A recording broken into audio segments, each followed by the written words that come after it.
Yes, we belong to different political parties. Yes, we have our own agendas. Yes, I absolutely dislike the Rajapaksa group that President Wickremesinghe is working with. Well, one has to be optimistic, and I am optimistic. Even though I am in opposition, I chair the Public Finance Committee, and I am doing my utmost to ensure that the government is able to agree with the rest of us and also convince the people of the need for reform. Because unless we go through a fairly dramatic cycle of reform, it is not going to be possible for us to convince the IMF particularly that we will come close even to the forecast that the Treasury has made in terms of the revenue and expenditure numbers, and also the issue of debt sustainability thereon. If we are not able to do that, then the rest of the story comes to a screeching halt.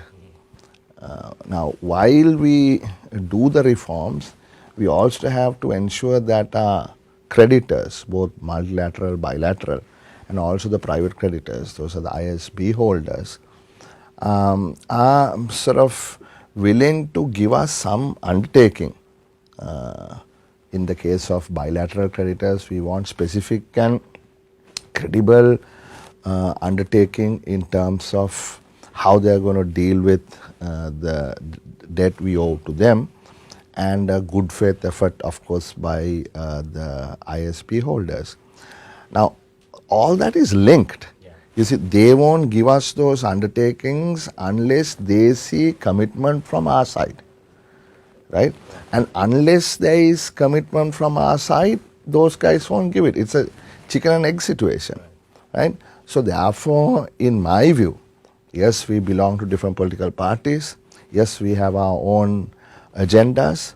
Yes, I absolutely dislike the Rajapaksa group that President Wickremesinghe is working with. I don't see how they can get us out of the problem they got us into, because still they don't seem to really appreciate the problem. Having said all that, given the context, we are, as a party, we have taken a middle path. We have said, look, these reforms are necessary. Yes, IMF is required. Yes, we need to go through, a tough period. But the difference between these people who are running the country and us is that we are a social market economy, meaning that we have equity and justice. The people who are underprivileged, that we need to look after them, is also a fundamental pillar in our thinking. So I am optimistic for the sake of the country.